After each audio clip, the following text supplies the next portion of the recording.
¿Cómo es posible que siendo Dios un ser omnipotente y siendo un ser bondadoso, cómo rayo llega a existir el mal en el mundo? Chicos, paz y gracias sean multiplicadas en nombre de nuestro Dios y Salvador Jesucristo. Una vez más, este es su hermano y amigo Joel Ruiz, quien por la gracia de Dios, soy el director de la Escuela de Formación Ministerial Puente de Conocimiento, y este es el podcast de Joel Ruiz y sus amigos, acercando a nuestras comunidades evangélicas al mundo académico. Recuerden nuestro lema: nosotros no lo sabemos todo, pero vivimos en un continuo aprender. Por eso somos o nos identificamos como puente de conocimiento. Y el día de hoy les traigo un tema sumamente interesante. Es el tema acerca del origen del mal. Sí, así mismo, el origen del mal. Uno de los temas más complicados, en palabras del famoso teólogo Millard Erickson, en su obra Teología Sistemática, segunda edición, dice lo siguiente: posiblemente el problema más serio al que tenga que enfrentarse el teísmo es a dar respuesta o explicación hasta que Cristo venga respecto al origen del mal o el problema del mal. ¿Cómo es posible que siendo Dios un ser omnipotente y siendo un ser bondadoso, cómo rayo llega a existir el mal en el mundo? ¿Cómo es posible esto? Mire, yo voy a explicarle a ustedes cómo yo estudio. Cuando yo estoy interesado en un tema, en un autor, cómo yo estudio. Por ejemplo, detrás de mí yo tengo casi la serie completa del filósofo Friedrich Nietzsche. Me llama mucho la atención, también conocido como el filósofo vaca o el filósofo rumiante. Pero ¿qué resulta? Que yo no empiezo a leer sus escritos sin antes conocerlo. Entonces, ¿qué hay? Bueno, ¿qué hay en el internet? Bueno, pues yo puedo escribir universidades que hayan tenido simposios, conferencias respecto a este autor. Grandes especialistas, ya doctores en filosofía, tienen muchos videos abordando la vida y sistema filosófico de este autor. Pues yo lo escucho, me siento como un estudiante, como lo que soy, y empiezo a tomar notas, anotaciones, y voy aprendiendo del filósofo. ¿Qué resulta cuando entiendo la vida, cuando conozco ya su sistema pensamiento filosófico? Entonces toco el texto. A medida que voy leyendo, me siento que comprendo al autor, comprendo al personaje, porque ya hice una investigación previa respecto a él. Para estudiar el tema del origen del mal, es obvio que es un tema que pertenece a la teología sistemática. Este es el campo de la teología sistemática que aborda ese tema. ¿Qué tipos de teología pudiéramos nosotros tocar para comprender qué piensan o qué han escrito diferentes autores? Bueno, pues yo tomo la teología sistemática de Millard Erickson, la teología sistemática de Wayne Grudem, la teología sistemática de Oliver Baswell, la teología sistemática de Charles Hood, y no puede faltar en la mesa de estudio una obra cumbre del siglo XII, siglo XIII, que es la Suma Teológica de Santo Tomás de Aquino, que es una literatura del cual beben casi toda la teología sistemática. El angélico Santo Tomás de Aquino, una de las mentes más brillantes del cristianismo del siglo XII, siglo XIII. Vamos a ver, entonces ponemos en la mesa de estudio toda esta teología sistemática, nos encontramos ya de paso con un desafío, y es que la narrativa bíblica nos detalla con toda claridad la caída humana, pero son textos sueltos, por decirlo así, respecto al origen del mal en cuanto a las entidades espirituales. Yo estoy consciente que la caída del hombre es respecto a una inducción de un agente externo, tal como lo revela el texto de Génesis. Sí, que la mujer cuando conversaba con la serpiente, hay un agente externo. Aparte de Adán y Eva, hay un agente externo que está induciendo. Pero en cuanto a la creación angelical, esas entidades espirituales que también fueron creadas buenas, sí, ¿qué tipo de agente fue que hizo posible que ese ángel que era bueno, al que hoy conocemos como a Satán, Satanás, el diablo, la serpiente antigua, cómo fue posible que él haya pecado contra Dios? Mm, fácil. No podemos nosotros poner detrás de mí, podemos esconder el tema de la razón o libre albedrío. Sí, hay que introducirlo, sin lugar a duda. Que otros pensadores asuman que independientemente que exista la razón o el libre albedrío, el pecado es producto de un decreto divino. En lo absoluto yo acepto eso, en lo absoluto. Vamos a ver. ¿Por qué yo quiero decirle a ustedes que voy a utilizar la filosofía hegeliana respecto a su concepción de la realidad y de la historia para entender el problema del mar? Presta atención a esto, que esto es un tema hermoso, brillante. Esto es una delicia de tema. Vamos a ver. Que me disculpen los filósofos, aquellos que han hecho tesis doctoral respecto al filósofo Hegel. Discúlpenme, ¿no? Yo no soy filósofo, pero me encanta ese personaje, me fascina. Su sistema de pensamiento filosófico es brillante. Y respecto al tema de la realidad, me ha dado luz para entender lo que yo entendía desde la perspectiva teológica y que se ve tan claro, detallado en las narrativas bíblicas. Aquí voy. ¿Qué es lo que dice Hegel respecto a la realidad? Hegel se encuentra ya con una filosofía plantada que dice que la realidad es todo lo que es. Hegel dice, espérate, la realidad no puede ser todo lo que es, porque entonces lo que pasó nunca fue real.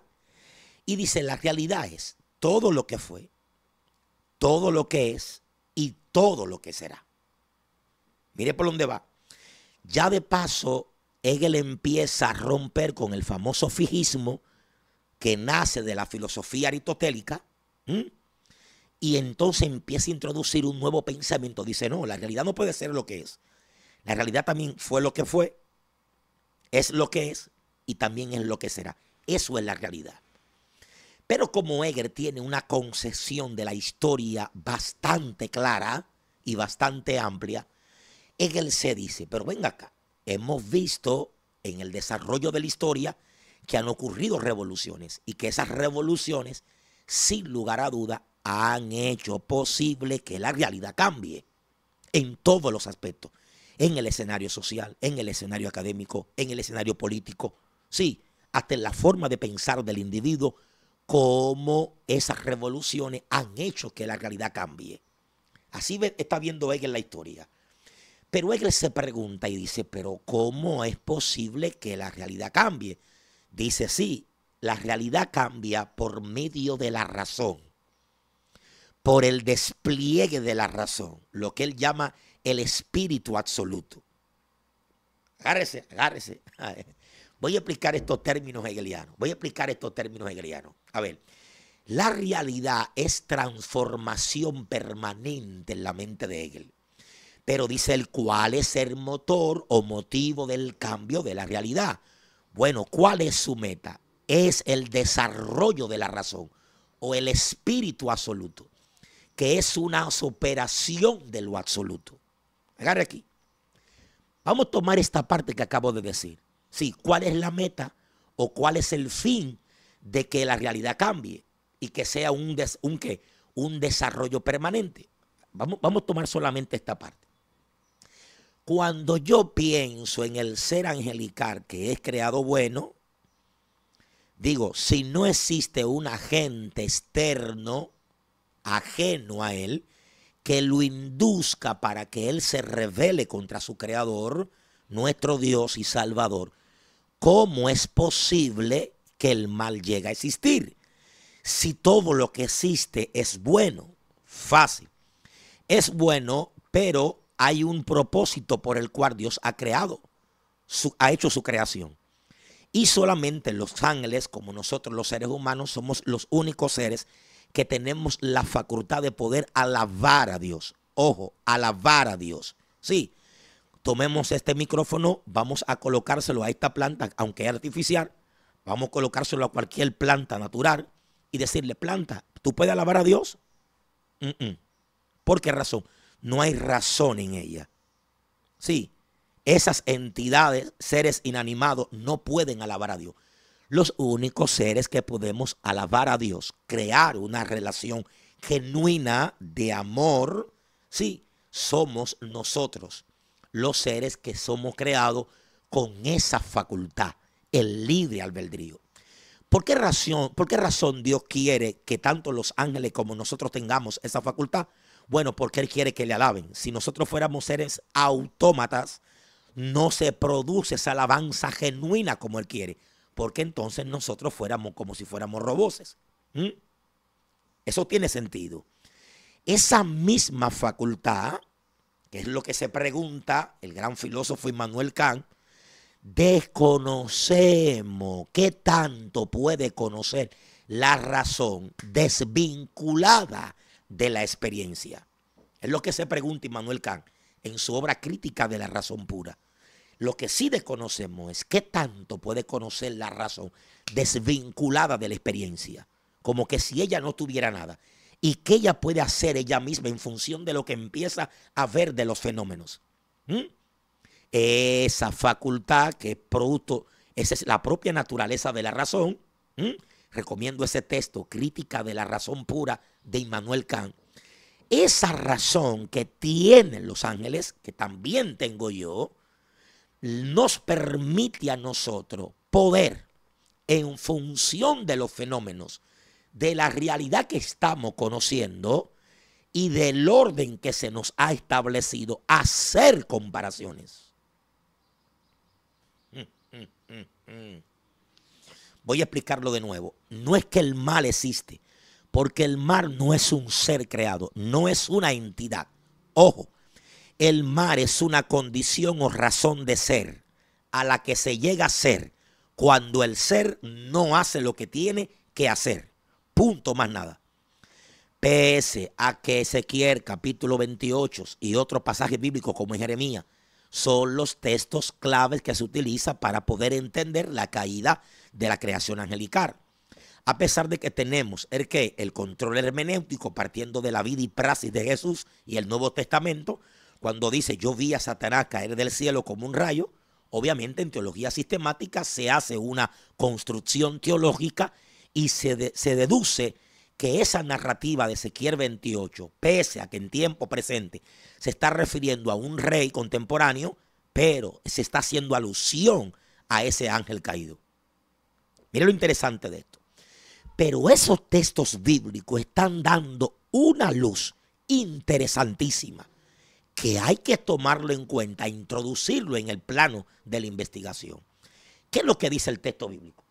El texto bíblico dice lo siguiente: yo te puse en el monte santo, de toda piedra preciosa será tu vestidura. Topacio, ok. Mire aquí, dice, a causa de la multitud de tus contrataciones, profanaste tu santuario, por lo que yo te eché del monte de Dios. Tú que dijiste en tu corazón, subiré al alto, y en las alturas estableceré mi trono. ¿Tú que dijiste dónde? Oh, de manera que esa facultad ontológica en el ser creado, tanto en los ángeles como en nosotros los seres humanos, sí, producida en esa condición porque Dios quiere una alabanza genuina y establecer una relación con vosotros, esa misma facultad que es producto de nuestra propia naturaleza, también tiene la potencialidad, utilizando yo aquí el lenguaje aristotélico, ¿no? Sí, tiene nuestra razón tiene por naturaleza la potencialidad de poder, a pesar de ser creado buena, en primera instancia, por causa de su potencia, de poder deducir, razonar, evaluar, hacer conjetura, deducir. Ella puede también, ¿al qué? Rebelarse contra lo establecido. Y eso es lo mismo que está planteando el filósofo Hegel. Hegel dice, la realidad cambia como por lo que se conoce la dialéctica. Y la dialéctica se da por medio de la negatividad. ¿Qué es la negatividad? Ok, la superación de lo absoluto. Yo me rebelo y me niego contra lo que está. Yo quiero ver algo más allá de lo que no conozco. Dios mío, bendiga la vida de esta gente. No había internet para ese tiempo. Para ese tiempo no había internet, ni tampoco televisor. Esta gente era mente pensante. Voy a repetir otra vez lo que está diciendo Hegel. Hegel dice, señores, la realidad cambia. ¿Y qué es lo que hace que la realidad cambie? Hoy el espíritu absoluto. ¿Y qué es esto? El desarrollo de la razón. ¿Y cómo lo hace esto? Por medio de la dialéctica. ¿Y qué rayo es la dialéctica? Esa dialéctica se da por medio de la negatividad. Vamos a ver, ingeniero, ¿qué usted hizo? Yo construí el mejor puente del mundo entero. Ya hay otros ingenieros pensando en superar esa realidad. La razón se dice a sí misma, tiene que existir la posibilidad de que exista otro puente distinto a eso. No es otra cosa que lo hace. La razón, el desarrollo del espíritu absoluto. Y eso es una característica distintiva y ontológica en los seres creados, tanto la creación angelical como en nosotros los seres humanos, la razón. ¿Quién indujo a Satanás? ¿Quién le dijo, revélate, revélate? ¿Por qué tiene que ser así? ¿Por qué toda la alabanza le pertenecen a él? ¿Por qué razón es obligatorio que tu única demarcación es esta? ¿Por qué no puedes expandirte hacia otros lugares? ¿Por qué tiene que ser lo que él dijo que es? Mire qué interesante esto. Si no existiera la razón, eso no fuera posible. La única forma de que el mar pueda llegar a ser es por medio de esa razón.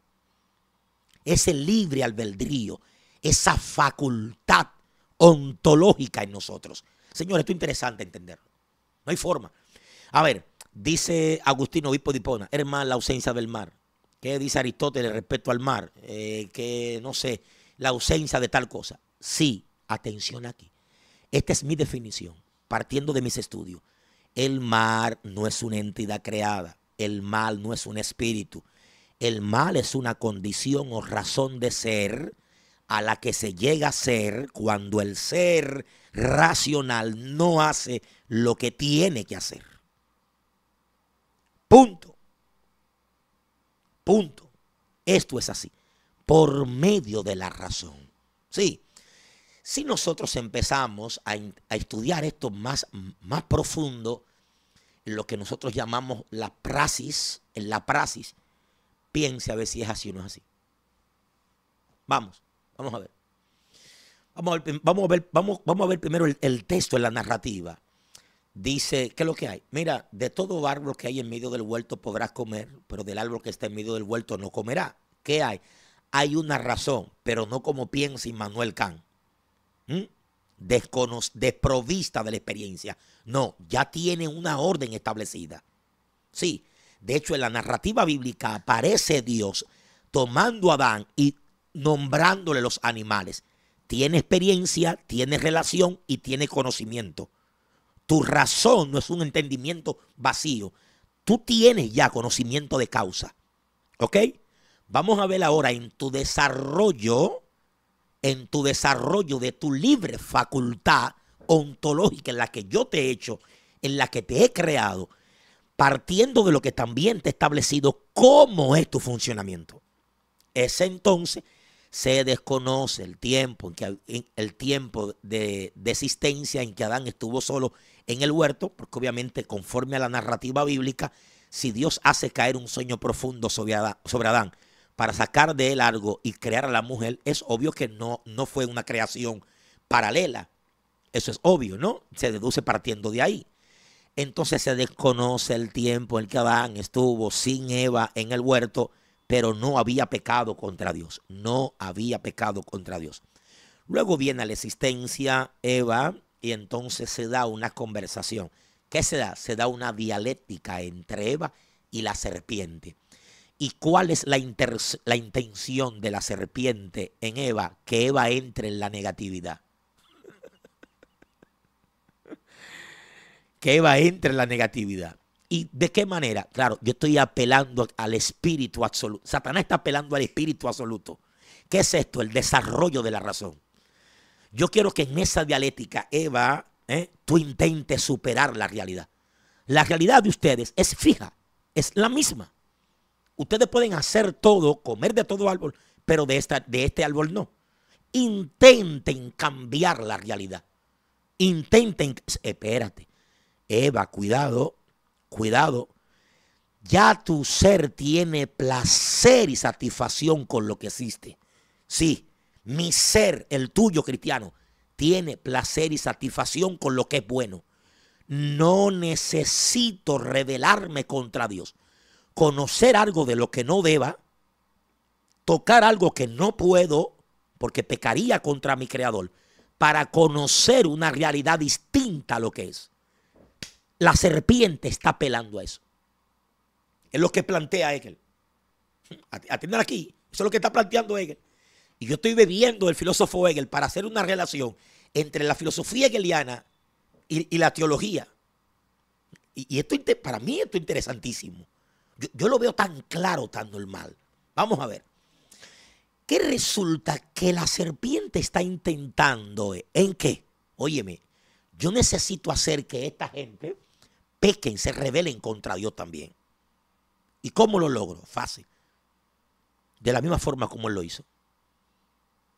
Intentando cambiar la realidad. Porque la realidad tiende a ser fija porque hay un imperativo categórico. Esto es filosofía kantiana, ¿no? El imperativo categórico. Esto es de Immanuel Kant.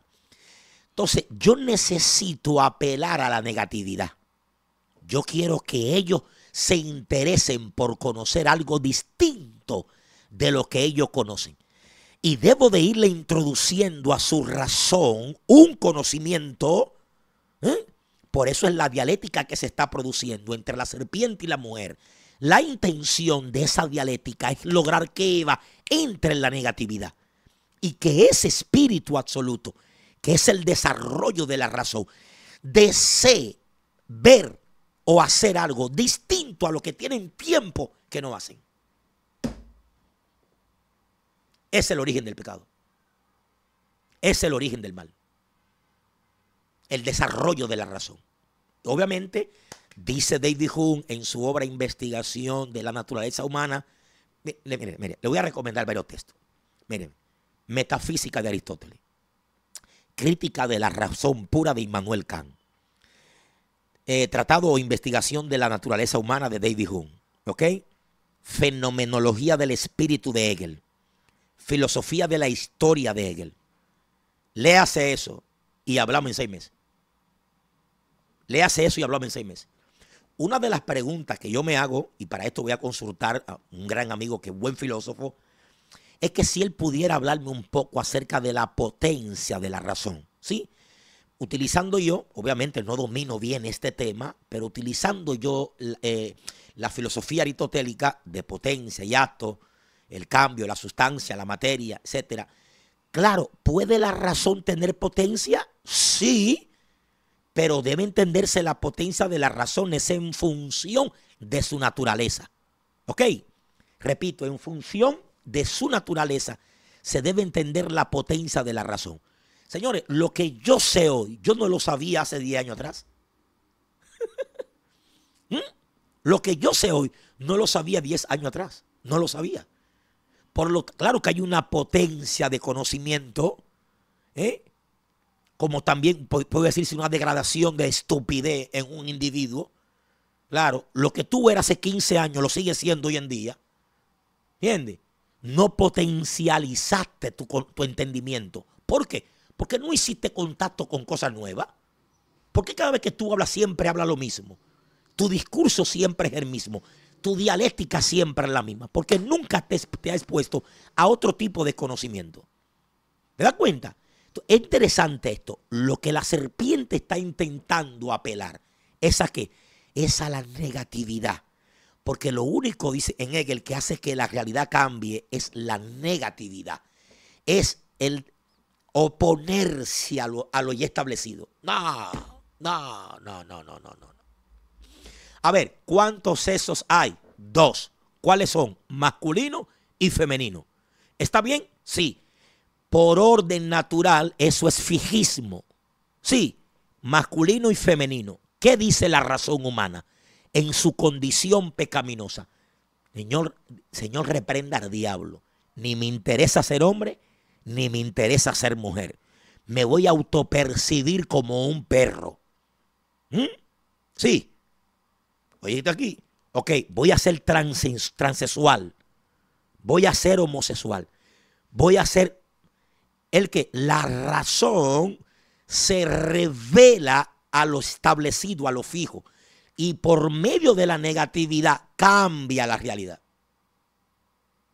Ese cambio de realidad, ¿qué es? Bueno, es el rebelarte contra Dios. Eso ocurrió en los ángeles como también en nosotros, los seres humanos. Interesante. Interesante el origen del mal. Luego vamos a estudiar un poco respecto al origen del mal partiendo de un decreto divino, teología que yo no sostengo, no me adhiero a eso, ni lógico. Sí, si el origen del pecado es el resultado de un decreto divino, entonces no debería el ser de Dios condenarnos a nosotros por haber pecado contra él. ¿Por qué razón? Oh, y me va a condenar cuando tú mismo fui que determinaste que eso se hiciera. ¿Y quién se revela a tu voluntad? ¿Quién se opone a tus designios?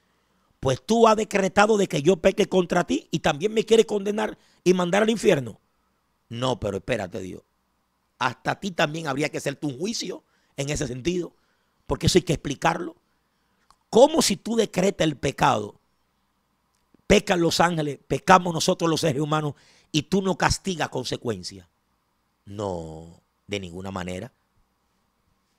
No, de ninguna manera. Yo no me suscribo a ese tipo de teología, bajo ninguna circunstancia. Bajo ninguna circunstancia me suscribo a ese tipo de teología. Entonces, en conclusión, porque este tema es muy amplio, pero yo quise desarrollar la explicación del origen del mal haciendo uso de la filosofía hegeliana. Escríbame en el chat, déjenme su comentario, por favor, si este tema le gustó, es de interés como para desarrollar, no sé, yo pudiera trasladarme a la universidad, consultar buenos teólogos, desarrollar un diálogo con ellos respecto a este tema. Es un tema brillante, el tema del origen del mal. Déjenme su comentario y escríbame, por favor, porque voy a enviarle todos los textos que yo le recomendé, se los voy a enviar en formato PDF. Será hasta la próxima. Dios te bendiga, Dios te guarde. Recuerda, esto es Puente de Conocimiento, acercando a nuestras comunidades evangélicas al mundo académico. Tu hermano Joel Ruiz se despide. Dios te bendiga. Cruzamos ideas, sembramos verdad. Puente de conocimiento con el maestro Joel Ruiz. Vamos a avanzar.